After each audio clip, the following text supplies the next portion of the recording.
보겠습니다.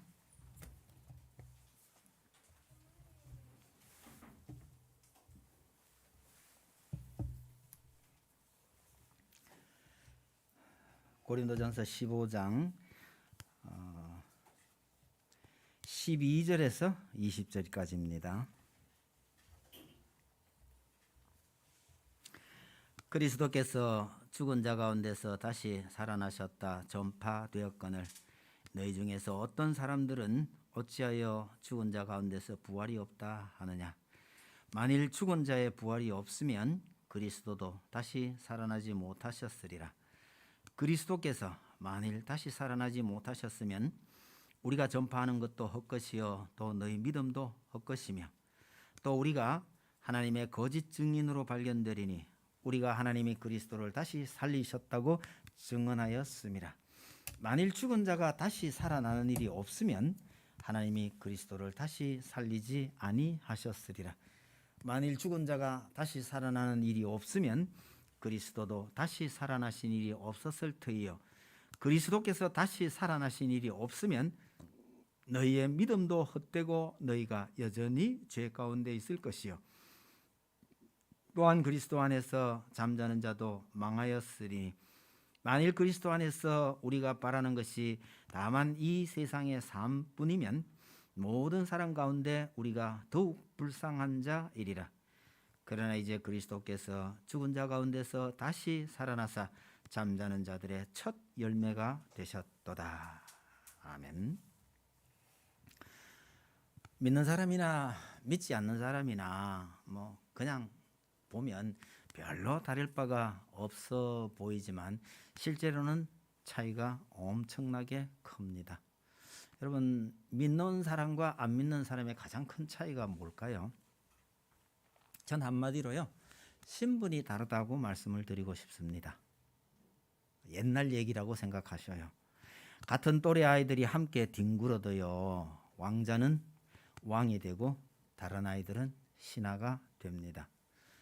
혹은 그 또래 중에는요, 식민지에서 인질로 끌려온 식민지의 왕자도 있을 수 있습니다.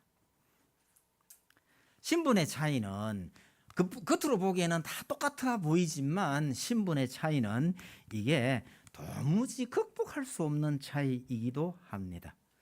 비슷한 예를 든다면 식물도 종자가 다르면 겉으로 보기에는 비슷하게 보일지라도 시간이 좀 지나면 전혀 다른 모습으로 나타납니다. 잘 모르는 사람에게는요, 이 구분이 잘 안 되는 수도 있어요. 풀을 뽑으라고 시켜놨더니 꽃을 모조리 다 뽑아버리는 수도 가끔 있습니다. 잡초나 꽃이 겉으로 보기에는 비슷해 보여도 꽃필 때가 되면 정말 천양지차입니다.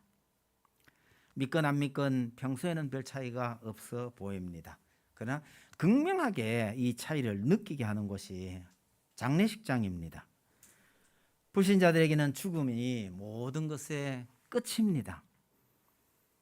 죽음이 너무도 슬픈 이별입니다. 헤어짐이 얼마나 아픈 일인지 헤어지고 나서 몇십 년이 흘러도 그 아픔을 잊지 못하는 분들이 제법 있는 것 같더라고요. 여러분, 죽음으로 헤어지고 영영 못 만나게 된다면요, 참 슬프고도 슬픈 것이 인생입니다. 사실은 모든 것이 슬퍼요. 그러나 성도에게 죽음은 새로운 시작이요 화려하게 다시 만날 날이 있다는 사실입니다. 그래서 오래 살아도 감사하고 혹시 일이 잘 안 돼서 일찍 죽어도 크게 애통해야 할 일은 아닌 것처럼 보입니다. 가장 대표적인 인물이 바울입니다. 오죽하면 바울이요, 사는 게 나은지 죽는 게 나은지 잘 모르겠다고 말을 했습니다. 저는 오늘은 부활절입니다. 예수님께서 부활하신 것을 기념하는 날인데 일반적으로 생각해 보면 이 부활이라는 것은 쉽게 믿을 수 있는 일이 아닙니다. 전형적인 예가요, 초대교회 때 예수님의 부활을 목격한 증인들이 아직도 살아있을 때인데도 그 못 믿겠다고 주장한 사람들이 있었단 말입니다. 여러분, 목격했다는 말도 못 믿는데 하물며 과학도 증명하지 못하는 이 부활에 대해서 우리의 믿음을 다시 한번 확인해 보는 시간이 되기를 바랍니다. 구약의 부활 사상과 신약의 부활 사상을 조금 나누어서 생각해 보려고 합니다. 여러분, 흔히 구약에서는 부활에 대한 개념이 희미하다고 말합니다. 그러나 인간을 창조하신 하나님의 계획을 보면 부활이 필연적입니다. 범죄로 죽음을 피할 수 없게 된 인생이지만 하나님께서 포기하시지 않고 반드시 회복시키겠다고 약속을 하십니다. 그렇다면 죽은 사람을 다시 살려놓을 수밖에 없는 거죠. 그러면 에덴 동산은 죽음을 알지 못하던 세상이었습니다. 그곳에 죽음의 그림자가 드리워졌습니다. 그러나 죽음이 에덴 동산의 본질이 아닙니다. 그냥 에덴 동산에 햇빛을 가린 구름이 일부분 나타난 정도에 지나지 않습니다. 여러분, 에덴 동산이 타격을 입은 것이 아니라 우리 인생이 거기에서 쫓겨났을 뿐입니다. 에덴 동산, 즉 영원한 하나님의 나라는 여전히 건재합니다. 죽음의 그림자가 드리워진 이 인생이 그 모습 그대로 영생의 길로 들어서는 것을 하나님께서 막으셨을 뿐입니다.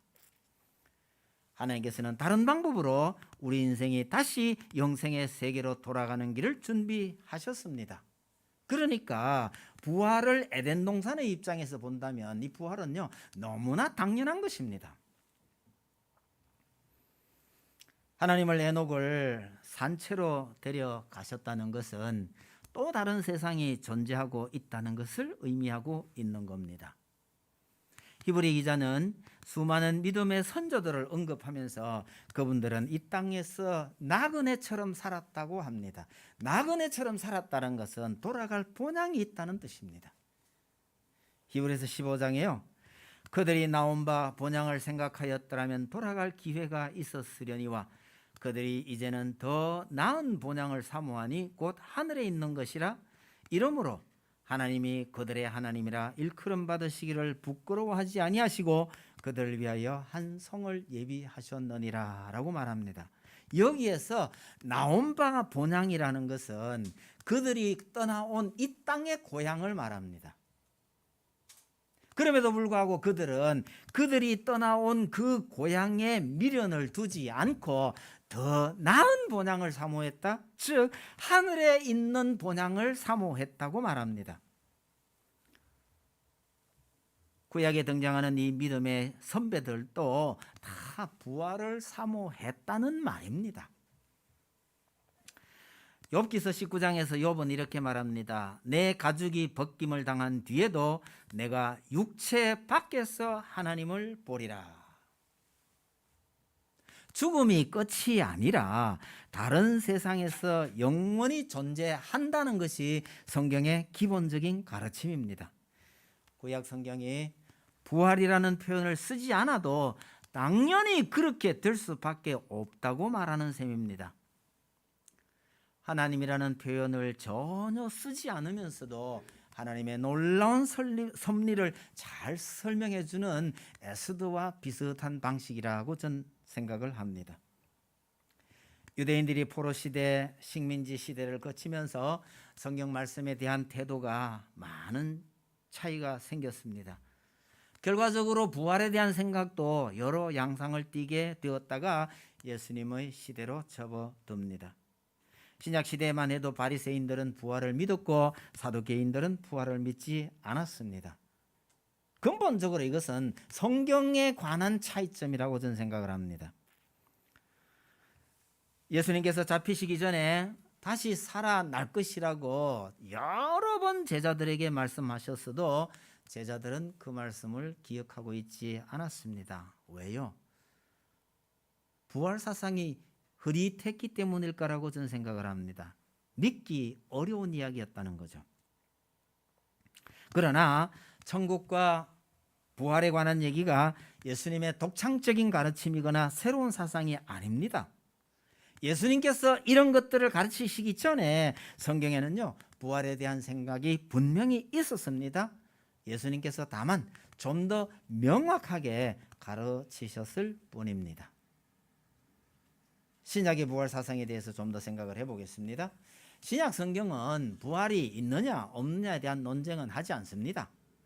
당연히 있다는 전제 하에서 이렇게 선언합니다. 하나님이 세상을 이처럼 사랑하사 독생자를 주셨으니 이는 그를 믿는 자마다 멸망하지 않고 영생을 얻게 하려 하심이라. 여러분, 믿는 자가 영생을 얻게 하려면요, 부활은 너무나 당연한 것입니다. 하나님께서 이런 일을 하셨다는 것은 영생과 부활이 당연히 있다는 뜻입니다.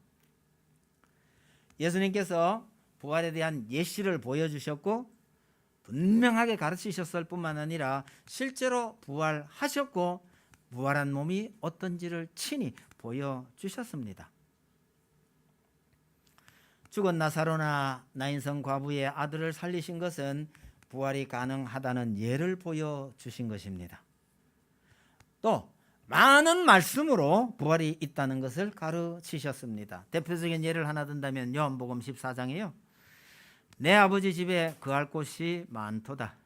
가서 너희를 위하여 거처를 예비하면 내가 다시 와서 너희를 내게로 영접하여 나 있는 곳에 너희도 있게 하리라고 약속하셨습니다. 그리고 사흘 만에 실제로 부활하셨습니다.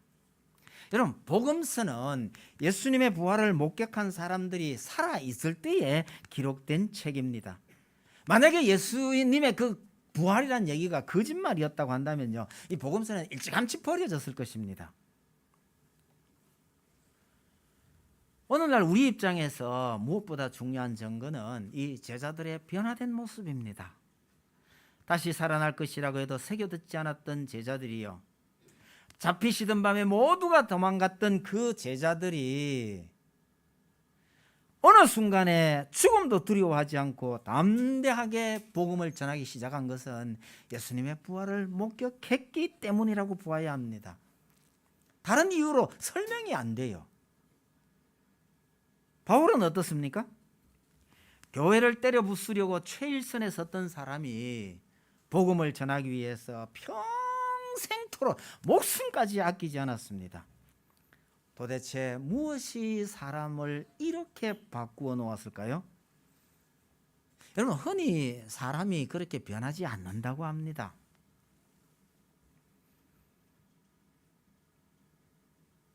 그 말이 맞는 것 같아요. 사람이 참 바뀌지 않아요. 혹시 말이죠, 나쁘게 변하는 수는 있을 수 있습니다. 그런데 정말 좋은 모습으로 확 바뀌는 것은 정말 쉽지 않습니다. 예수님의 제자들 바울의 이런 변화는요, 다른 이유로는 어떻게 설명이 안 돼요. 예수님께서 부활의 시범을 보이신 다음에 만져보라고까지 말씀하신 것은 아예 체험까지 시켜주셨습니다. 그리고 시공간에 구애받지 않고 움직이는 모습까지 제자들에게 보여주셨습니다. 그러나 그보다 더 중요한 것은 부활에 대해서 예수님께서 가르치신 가장 중요한 것은 예수를 믿어야 영생의 부활이 가능하다고 말씀하시는 거예요. 이걸 믿어야 한다는 거예요. 예수께서 이르시되 나는 부활이요 생명이니 나를 믿는 자는 죽어도 살겠고. 여러분, 죽어도 사는 방법이 뭐냐 그러니까 예수를 믿어야 한다는 거예요. 우리 선조들처럼 더 나은 본향을 찾는 것이나 에덴 동산으로 돌아가 영생을 누리는 방법을 구약에서는 그냥 그림자처럼 은근하게 가르치고 있는데 예수님께서는 그것을 아주 분명하게 드러내셨습니다. 그럼에도 불구하고 그 당시에도 부활이 없다고 생각하는 사람들이 있었다는 겁니다. 부활을 목격한 사람들이 태반이나 살아있을 당시에도 부활이 없다고 생각하는 교인들이 있었다고 말합니다. 오늘 우리가 본문 12절에 보시면요, 그리스도께서 죽은 자 가운데서 다시 살아나셨다 전파되었거늘 너희 중에서 어떤 사람들은 어찌하여 죽은 자 가운데서 부활이 없다 하느냐. 믿는 자들 가운데도 그런 사람들이 있었다고 말하는 거죠. 그러면서 바울은 13절에서 그 대답을 하는데 좀 이상해요. 만일 죽은 자의 부활이 없으면 그리스도도 다시 살아나지 못하셨으리라. 좀 표현이 이상합니다만은요, 이게 능력의 문제가 아니라 효용의 문제라는 것이 곧 밝혀집니다. 15절 중간부터 한번 보세요. 만일 죽은 자가 다시 살아나는 일이 없으면 하나님이 그리스도를 다시 살리지 아니하셨으리라, 이 말입니다. 우리가 다시 사는 일이 없다고 할 것 같으면 그리스도께서 부활하실 이유가 없다, 이런 뜻입니다. 아니, 그리스도께서 왜 아무 소용이 없는 짓을 왜 하겠느냐는 거죠. 예수께서 부활하셨다는 것은 장차 그와 같은 부활이 우리에게도 있을 것이라는 시범 같은 일입니다. 가령 숙달된 조교의 시범은요, 그것을 따라서 배울 훈련병들이 있기 때문에 하는 겁니다. 배울 사람도 없는데 조교가 시범을 보일 이유가 없지 않느냐, 그 말이죠. 14절 보십시다. 그리스도께서 만일 다시 살아나지 못하셨으면 우리가 전파하는 것도 헛것이요 또 너희 믿음도 헛것이며.